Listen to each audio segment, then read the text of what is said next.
The job came in while Rips was knee-deep in a bath of regenerative wasabi gel, trying to soak the trauma out of her shoulder tendons after suplexing a sentient time crater during her last contract. She almost deleted the message, half because she assumed it was another Krelthian phishing scam. Those gelatinous freaks loved a good tax code assassination request, and half because she was 2 meatballs into a dinner she hadn't cooked and had no memory ordering. But the pay was obscene, even for her standards. Eliminate Corblow Jaxwell. Priority, Squid 1 clearance. Bonus if done before fiscal quarter's end. P.S. He teaches advanced space fluids. Do not underestimate. She laughed so hard she inhaled her wine. Corblow Jaxwell. That sounded less like a target and more like someone's substitute gym teacher who also ran the laser tag club. Still, a contract was a contract. And who was she to question the logic of an intergalactic tax syndicate run by venomous jellyfish with anxiety issues? 2 days later, she was perched on the roof of a Terran charter school hidden in Sector Beige 9, where hope and decent cafeteria food went to die, zeroing in on a man cheerfully demonstrating Newton's third law using a can of root beer and a trampoline. That was her target. She waited for the moment to strike, weapon calibrated, neural sync online, stealth field engaged, and the idiot dodged the plasma bolt by slipping on a rogue meatball his daughter had dropped during lunch. The bolt incinerated the school's recycling bin. He patted out the flames with a fire extinguisher made of foam. The class applauded. She stared at him. He winked. She recalibrated the scope. He pulled out garlic knots and began passing them out like he wasn't literally evading a cosmic-grade assassination by dumb luck and flour. Rips retreated, not defeated, not yet, but unnerved. No target should dodge 3 separate assassination methods, sniper bolt, nanite swarm, tactical duck release, without even noticing. And none should bake focaccia that smelled that heavenly. She broke into his home that night, standard reconnaissance. Instead, she found an old-school casserole. In the oven, classical Terran jazz playing, and a handwritten note on the fridge. Please stop trying to murder me. Let's talk. Also, try the lasagna. She tried the lasagna. Then she kicked her own shins in a brief but intense bout of internal conflict. It was criminally good, forked with layers of crispy, gooey, cheese-laced surrender. The man had weaponized bechamel. That should be illegal. The next morning, she observed him from a school rooftop again, planning a less direct infiltration, perhaps a poison handshake, or a heart-to-heart involving emotional sabotage and a surprise decapitation. But she never got the chance. His daughter, a 12-year-old girl who spoke in multidimensional sarcasm and carried a backpack with thermonuclear stabilizers, launched a glitter bomb in her general direction while yelling, "Quit stalking my dad, Lady Assassin Lamepants." The glitter was quantum. It rewrote her memories. For an hour, she thought she was a sous chef in orbit over Neptune. By the time she recovered, Rips had one undeniable conclusion. She wasn't being hired to kill a man. She was being tricked into emotionally bonding with a family unit that could somehow outfight, outcook, and outsass her. She didn't like it. Worse, she liked it. Her handler called. "Status?" "I need more lasagna," she muttered. "Excuse." "Me? I mean, target proving elusive, slippery, like marinara on a hoverplate. Recommend escalation." "You sound compromised." "No," she said, too fast. "I'm fine. Totally assassiny. Full tactical murder mode." Then she hung up and ate a second helping of the garlic knots she'd stolen. Something was deeply, catastrophically wrong. The man was supposed to be dead. Instead, he was feeding her emotions she didn't remember ordering. Worst of all, she'd found out Corblow had a spice garden. Any species that grows oregano with the same care as they store antimatter is not just dangerous, they're personal. So she sharpened her quantum knives, reapplied her war eyeliner, and promised herself she'd finish the job. But deep down, a horrific, humiliating truth had begun to bloom. She didn't want him dead.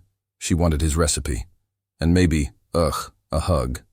Ripley Rips Malone did not, under any known galactic assassination protocol, accept dinner invitations from targets, especially not ones that included hand-drawn RSVP cards with glitter stickers, an enthusiastic BYO appetite scribbled in the corner, and a faint smell of oregano so potent it threatened to reroute her neural combat implants toward carbohydrate surrender.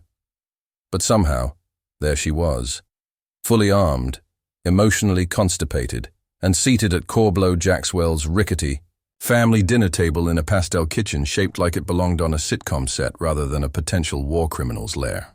The walls were covered in child-made macaroni art and anti-doomsday weapons schematics disguised as crayon drawings. A mop with googly eyes leaned in the corner like it was judging her life decisions. Across from her, Corblow wore a grease-stained apron that read, "I kill with kindness," and garlic, flipping eggplant parm like he wasn't the most suspiciously invincible suburban dad in 10 systems. His daughter, Pixie, sat next to her, casually adjusting her bow-mounted EMP launcher while making pointed observations about Rip's tactical resting scowl. "You don't blink when you chew," the girl noted, spooning something neon and bubbling onto her plate. "That's serial killer energy. I respect that." Rip stared at her in the way battle-hardened veterans sometimes stare at unholy weather phenomena. "You shouldn't have that weapon," she muttered, gesturing at the launcher. "It's not street legal." "Neither are most of your tattoos," Pixie shot back, "and yet here we are." Dinner was offensively good. Every bite made her feel like her combat instincts were being gently tucked into a warm carb coma. She ran background scans on the ingredients mid-bite. No toxins, no sedatives, not even a mild allergen to feign drama over. Just authentic, dad-crafted comfort food, apparently sourced from a backyard that doubled as an interdimensional spice. "Bunker." "So," Corblow said, dabbing his mouth with a towel shaped like a duck. "How's the whole murder me for money thing going?" Rips nearly choked on a meatball. Bold strategy, bringing that up over appetizers. "Well, figured it'd be weirder to save it for dessert." His tone was maddeningly calm, like the kind of man who'd once disarmed a neutron warhead while flipping pancakes. "You're the first assassin who's lasted 3 days. That's gotta be worth a breadstick. You've had others. 3. One tripped on my garden hose and exploded." Rips blinked. "Why do you even have a garden hose? There's no lawn here. This is a school zone asteroid." "Hydroponic nostalgia," he said, as if that explained anything. Meanwhile, Pixie summoned a floating projector to display her latest science project, a muffin that emitted low-level gravitational pulses. "It orbits you if you insult it," she declared proudly, launching it toward Rips with a smile that should have been classified as psychological warfare. Rips caught the muffin, stared at it, then back at the girl. "You're 12. Chronologically," Pixie shrugged. "Emotionally, I'm like 74 with opinions." The conversation spiraled into madness quickly. Corblow admitted he once chaired the Committee for Ethical Annihilation before quitting and enrolling in a parenthood tutorial program called Toddlers and Thermonuclear Tactics. Rips, out of habit or mild emotional sabotage, asked why he quit the whole cosmic enforcer of entropy gig. "Got tired of vaporizing people before knowing if they liked jazz," he said simply. Then Pixie happened, and everything got louder and stickier. Rips didn't know whether to laugh, cry, or launch herself through a window, but she did none of those. Instead, she just sat back, chewing slowly, realizing, horrifyingly, that she was enjoying herself. Even worse, her pulse, her posture, her gear's internal threat monitors, they were all calm, as if her subconscious had already decided that this walking cosmic conundrum of a man wasn't a threat. Or worse, he was something she hadn't processed in decades, safe. That night, back in her ship, she paced, swore, and threatened her oven for no particular reason. She'd eaten her weight in antipasto and existential confusion, no poison, no traps, just hospitality. Her combat instincts didn't know what to do with that. Worse, she couldn't stop thinking about the kid's glitter bomb schematics, or the way Corblow had deflected a gravy spill with the reflexes of a man who dodged orbital strikes mid-yawn. Something was off. No one is that good at being average. He was hiding something, and Rips was going to find out what. Right after she stopped craving those breadsticks like they were ammunition. Ripley Malone did not believe in coincidences. Only poorly disguised ambushes wrapped in cosmic irony and Parmesan cheese. So when she broke into Corblow Jaxwell's basement during what was definitely not a premeditated emotional spiral, and found a sealed vault protected by fourth-dimensional encryption and locked with a biometric laugh signature, she knew two things. 1, this man was not who he said he was, and 2, his security system was a passive-aggressive comedian. It took 3 hours, 2 sarcastic override hacks, and 1 unfortunate interaction with a sentient padlock named Daryl before the vault opened with a melodramatic hiss and revealed everything. Data cores lined the walls, each one humming with encoded atrocities so classified they probably had lawyers embedded in the code. Battle footage, voice logs, tactical overlays, all stamped with the insignia of a long-extinct warship. The unrelenting gasp, flagship of Commodore Doomsmile. Her blood turned to espresso sludge. She remembered that name. The stories were legend. Doomsmile, the cheerful executioner of Sector Gamma Hex, a man who once laughed his way through a black hole siege while deploying orphans made of light as decoys. A monster. A myth. A commander so efficient, even the Galactic Extermination Councils put him on their maybe not today list. And here he was. Or had been.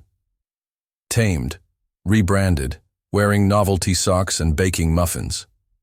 Rips pulled up a decrypted holo feed from 15 years ago. There he was, younger, smugger, wearing the same infuriating smirk, only this time covered in enemy blood instead of marinara sauce. "Initiate Protocol Gigglehammer," he said in the feed, casually wiping ash off his name tag. The feed zoomed out to show an entire moon vanishing in a tactical implosion. She nearly dropped the core. That man was a planet killer. That man now made smoothies.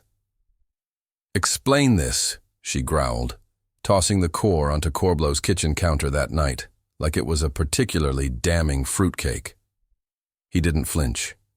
He was washing dishes with interstellar jazz playing softly in the background, wearing an apron that said "One Dad" at hiding war crimes.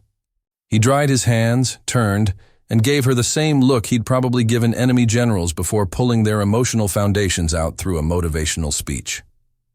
"I used to be someone I hated," he said simply. "So I chose to be someone else, someone my daughter could look up to." "By going full PTA?" she snapped. "You literally deployed death drones shaped like kittens in the siege of Sarnax 4. "They were highly effective," he said, not helping his case. "And cute. You think this is funny?" "No," he said quietly. "I think it's my last chance to be more than what I was trained to destroy." She hated how sincere he sounded. Even more, she hated that her murder instincts had nothing to grip onto. She'd fought tyrants, mutants, telepathic worms, and one very rude cloud, but this man, he made her want to unpack, share feelings, bake. "You're on every galactic most wanted list twice," she hissed. "The second time just says, 'See above.'" "And yet you're here," he said, "eating my risotto and scolding my daughter like you live here." "She installed antimatter in her lunchbox because she wanted to impress you," he said. "She's never had someone like you before." That shut her up. A full 2 seconds of silence, a personal record. But it didn't last, because above them, the sky cracked open. Not metaphorically, literally. The clouds were torn apart by a drop fleet of bureaucracy of unyielding enforcement dreadnoughts, each one humming with legalese-powered railguns and hummingbird-sized citation drones. The school's automated defense. Turrets coughed, sparked, and immediately filed for retirement. The Krelthians had found them, and they weren't here to renegotiate. "They followed your assassination signal," Corblow muttered, watching the sky turn into an angry PowerPoint. "Of course they did," Rips groaned. "I forgot to turn off the murder beacon." "Pixie," he called, "initiate plan bake sale barricade." "Already deploying the snickerdoodle mines," she chirped back from the garage, wearing goggles and holding a battle whisk. Rips looked at Corblow, then at the incoming destruction, then back at her barely simmered resentment. "Fine," she muttered. "I'll help you not die, but only because I hate them more than I hate my own emotional development." "I'll take it," he said, tossing her a pulse rifle wrapped in a dish towel. "And Ripley?" "What?" "Welcome to the family." She caught the rifle, cocked it and growled, "Remind me to assassinate you after parent-teacher night." The first explosion hit the playground slide, not metaphorically. The bureaucracy of unyielding enforcement, those pompous legal warrior squid things, had opened fire with citation-class orbital cannons, weaponized compliance drones, and something called a regret ray that induced mild to severe shame about unpaid parking tickets. Ripley Rips Malone vaulted through a shattered window wielding a spatula-modified plasma rifle and a bad attitude, landing in a three-point stance on the jungle gym as PTA members in mech suits flanked her with tray shields and cookie cutter. Grenades. The battlefield? The school parking lot. The stakes. Reality, parental engagement, and possibly snack time. Rips had led hundreds of battles across the galaxy, but nothing had prepared her for an interdimensional bake sale on war footing. "Operation Overbaked is live!" Pixie shrieked gleefully from atop a makeshift muffin mortar launcher, glitter-coated war braids fluttering like cosmic doom flags. "Deploy the cupcakes!" Quantum-frosted projectiles arced through the air, detaching drones from orbit via sugar-induced sensor confusion. In the chaos, an actual unicorn, juries out on if it was a child science experiment or a minor, gored a compliance tank while yelling about bedtime stories and tax loopholes. Somewhere near the gym, a retired assassin-turned-crossing guard took out a legal golem using nothing but traffic cones and aggressive whistling. Rips dodged a fine missile labeled "Failure to Submit Quarterly Galactic Forms, Form Y2UG," and fired back with a spatula round that turned an enforcement drone into a very apologetic flan. Corblow, now fully back in his ancient cosmic armor, still wearing the apron over it, was directing the defense with calm fury. "Pixie, redirect.